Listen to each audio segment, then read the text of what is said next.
नमस्कार छात्र छात्राओं। तृतीय वर्ष भूगोल की प्रथम प्रश्न पत्र भारत के भूगोल की कक्षा में आप सभी का स्वागत है।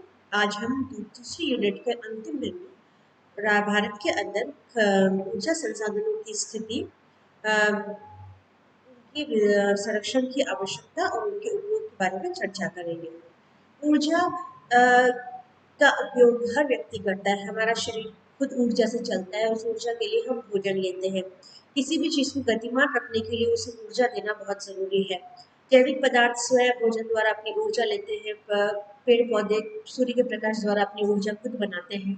उसी तरह जो मानव मानव से जो निर्मित चीजें, जो मानव ने बनाई हुई उन चीजों को चलाए रखने के लिए हमें उसमें ऊर्जा का किसी न किसी तरह से इनपुट करना पड़ता है, यानी उन्हें किसी न किसी प्रकार की ऊर्जा देनी पड़ती है। वो ऊर्जा विद्युत के रूप में हो सकती है, वो ऊर्जा पेट्रोल या डीजल के रूप में हो सकती है।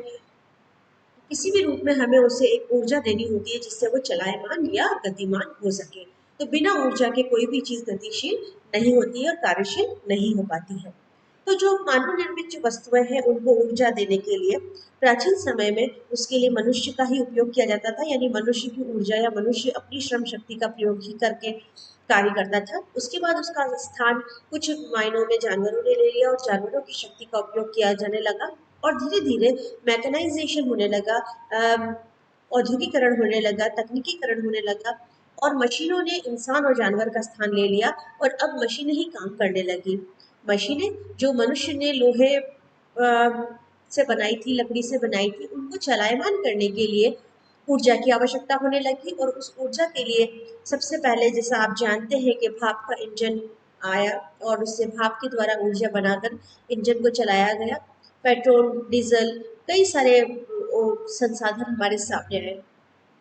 अब जो ऊर्जा की जब हम बात करते हैं तो हमारे पास दो तरह की ऊर्जा होती है। एक जो गैर व्यापारिक है और दूसरी जो व्यापारिक है। गैर व्यापारिक ऊर्जा कौन सी है? हमारे गाँव में जो आसपास से लकड़ियाँ इकट्ठी करके कंडों से घास फूस को जलाकर जो खाना बनाया जाता है, जो ऊर्जा इस्तेमाल की जाती है वो गैर व्यापारिक ऊर्जा है, यानी उसका व्यापारिक उपयोग नहीं किया जाता, अपना इस्तेमाल किया जाता है। व्यापारिक ऊर्जा वह है जिसको पैसे द्वारा खरीदा जाता है, यानी पेट्रोल हो गया, डीजल हो गया, सीएनजी, एलपीजी, आपका ये सब जो ऊर्जा है वो आपकी व्यापारिक ऊर्जा है, यानी जिसका व्यापारिक उपयोग होता है। अब इस ऊर्जा के अंदर भी दो प्रकार के संसाधन मिलते हैं हमें। एक वे है जो नवीकरणीय है या सतत संसाधन है और एक वह है जो नाशवान है, नश्वर है और अनवीकरणीय है। पेट्रोल, डीजल, कोयला, लकड़ी, ये वे संसाधन है जिनका एक बार उपयोग करने के बाद दोबारा उपयोग नहीं किया जा सकता है और वो हमेशा के लिए समाप्त हो जाते हैं। उसी जगह पर सौर ऊर्जा, बायोगैस ऊर्जा, भूतापीय ऊर्जा, जल विद्युत ऊर्जा, ये वो संसाधन है जिनका बार बार प्रयोग किया जा सकता है और उनको बनाया जा सकता है और उनका समाप्त होना संभव नहीं है। तो दोनों ही प्रकार के संसाधन आज के समय में उपयोग में आ रहे हैं। नवीकरणीय संसाधन भी उपयोग में आ रहे हैं और अनवीकरणीय संसाधन भी उपयोग में आ रहे हैं। जितने ज़्यादा हम मशीनों पर निर्भर होते जा रहे हैं, जितना ज़्यादा हम मशीनीकरण और औद्योगिकरण, तकनीकीकरण करते जा रहे हैं, उतना ही हमारा ऊर्जा पर निर्भरता बढ़ती ही जा रही है और लगातार ऊर्जा का उपयोग मानव के लिए बढ़ता ही जा रहा है। किसी भी देश की विकास का एक पैमाना यह भी माना जाता है कि वहाँ प्रति व्यक्ति ऊर्जा का उपभोग कितना हो रहा है। तो यह ऊर्जा अपने आप में विकास का एक पैमाना है, विकास का एक द्योतक है। अब हम भारत के संदर्भ में जब हम ऊर्जा की बात करते हैं तो भारत में ऊर्जा की स्थिति बड़ी ही जटिल है। हालांकि भारत कोयला उत्पादन की दृष्टि से विश्व में तीसरे स्थान चीन और अमेरिका के बाद आता है। फिर तो भारत के अंदर अगर हम राज्यवार ऊर्जा का खाका देखें तो भारत में बहुत ज़्यादा असमानताएं आपको देखने को मिलेंगी या बहुत ज़्यादा आपको अंतर देखने को मिलेगा। भारत में जो कोयले का जो मूल रूप से कोयले का क्षेत्र है या जो पत्थर का कोयला है वो मूल रूप से पश्चिम बंगाल, झारखंड, छत्तीसगढ़, इन्हीं कुछ राज्यों तक सीमित है जहाँ नदी घाटियों के अंदर कोयले की बड़ी परतें मिलती हैं और वहाँ अच्छे प्रकार का कोयला मिलता है। पूर्वोत्तर जो भारत है जहाँ कुछ प्रकार से पीट कोयला मिलता है, परंतु पूर्वोत्तर भारत, उत्तरी भारत, पश्चिमी भारत कोयले की उपलब्धता की दृष्टि से काफी निर्धन है। विशेषकर कश्मीर, हिमाचल प्रदेश, उत्तरांचल, ये वे राज्य है, पंजाब, जहाँ पर कोयले की उपलब्धता नहीं है। राजस्थान, गुजरात में कुछ मामलों में कोयला उपलब्ध है, परंतु वह गुणवत्ता वाला कोयला नहीं है। दक्षिणी भारत के अंदर भी कोयले का अभाव है। ऐसी स्थिति में भारत के अंदर जो कोयले का सांद्रण है वो पूर्ण रूप से आपका दक्षिण पूर्व के अंदर है, पूर्वी या दक्षिणी पूर्वी क्षेत्रों में है। पूर्ण रूप से जो पूर्वोत्तर है वो भी कोयले के क्षेत्रों में नहीं गिना जाता है।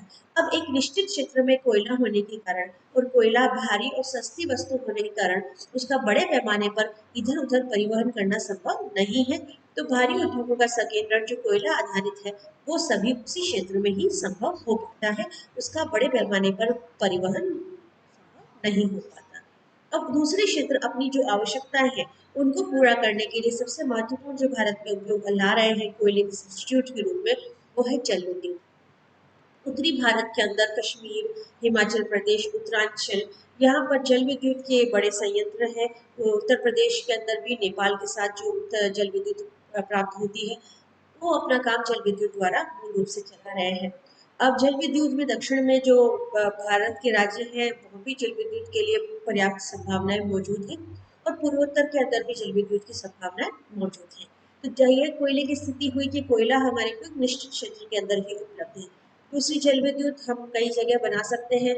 राजस्थान के अंदर जल विद्युत की इतनी संभावनाएं नहीं है, पंजाब स्वयं में नहीं है, परंतु हिमाचल से उसको जल विद्युत मिल जाती है। गुजरात भी सरदार सरोवर बनाकर काफी जल विद्युत की उपलब्धता बना चुका है। अब दूसरी चीज आती है पेट्रोल और गैस।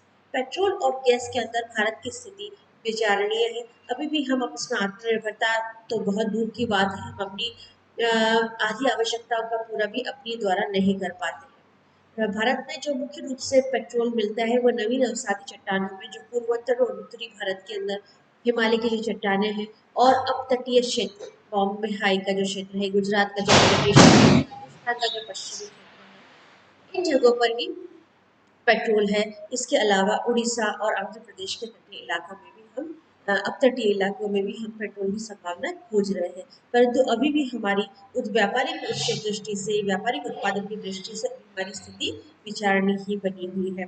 तो क्योंकि पेट्रोल नहीं है तो उसी तरह से सीएनजी और एलपीजी की भी संभावनाएं कम ही है। हालांकि कावेरी बेसिन के अंदर रिलायंस ने काफी कुछ खोज की है, पश्चिमी राजस्थान में और गुजरात में भी गैस की खोज की गई है, परंतु अभी भी व्यापारिक दृष्टि से उसका उत्पादन उतना नहीं है जिससे हमारे देश की आवश्यकताएं पूर्ण हो सके। तो ये स्थिति हो गई पेट्रोल और गैस की। अब पेट्रोल और गैस की स्थितियां समझने के बाद अब हम आते हैं उन संसाधनों पर जो आजकल ज्यादा चलन में है, भारत में उनकी अपार संभावनाएं हैं और उसको हम आगे भविष्य की ऊर्जा स्रोत के रूप में ले सकते हैं। तो ये वे सब अनवीकरणीय संसाधन हैं जिनका उपयोग हम भारत में कर सकते हैं। अब उन अनवीकरणीय में भारत में जो बड़े संभावना है वो है सौर ऊर्जा की। उष्ण कटिबंधीय देश है, ऊर्जा की परंपरा संभावना है।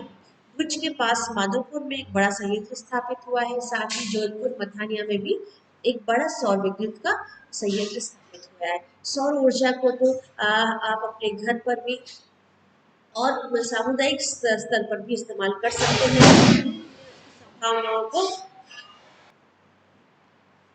संभावनाओं को बढ़ाया जा रहा है और उसके अंदर उत्पादन को व्यापारिक क्षेत्र के साथ साथ घरेलू और सामुदायिक क्षेत्रों पर भी बढ़ाने का प्रयास किया जा रहा है, खासकर रोड लाइट्स और ऐसी जगहों पर जो खुले स्थान है वहाँ पर सौर ऊर्जा का उपयोग बढ़ाया जा रहा है। साथ में पवन ऊर्जा भारत के पश्चिमी भारत के अंदर राजस्थान में खास करके पश्चिमी राजस्थान और प्रतापगढ़, चित्तौड़गढ़ में कई सारे संयंत्र, इसके अलावा आंध्र प्रदेश, तमिलनाडु, कर्नाटक, केरल, मध्य प्रदेश, गुजरात आदि जगहों पर भी पवन ऊर्जा को बढ़ावा दिया जा रहा है। हालांकि इसकी स्थापना एक बार अधिक मूल्य परक होती है, ज़्यादा पैसा खर्च हो जाता है, परंतु भविष्य में यह है कि बड़े संसाधन के रूप में काम आती है और लंबे समय तक ये हमें ऊर्जा देती है। तो विदेशी कंपनियों और विदेशी तकनीकों के सहयोग से हम ये काम कर रहे हैं। बायोगैस जो भारत के अंदर पशुपालन बड़े पैमाने पर किया जाता है, खेती बड़े पैमाने की जाती है, तो गाँव में बायोगैस की संभावनाएं बहुत ज़्यादा है, जिसमें मल मूत्र, जानवरों के अपशिष्ट, घास फूस आदि को सड़ाकर और खेती के बचे हुए सामान को भी सड़ाकर उससे विद्युत बनाई जाती है। की संभावनाएं भारत में तलाशी जा रही है और कई जगह पर औद्योगिक संयंत्र इस पर आधारित बनाए जा रहे हैं, जिससे भारत की संभावनाएं दिन ब दिन बढ़े। भूतापीय ऊर्जा के लिए लद्दाख की पूर्वा घाटी में एक संयंत्र स्थापित किया गया है। समुद्री ऊर्जा केरल के विंझीगम तट पर लगाई गई है, जिससे समुद्र की लहरों के से मिलने वाली गति ऊर्जा को विद्युत ऊर्जा के अंदर बदला जाता है। साथ ही बायोडीजल की संभावना भी रतन जोड़ और जट्रोफा जैसी खेती के द्वारा इसकी बायोगैस डीजल की संभावनाओं को भी लगातार तलाशा जा रहा है।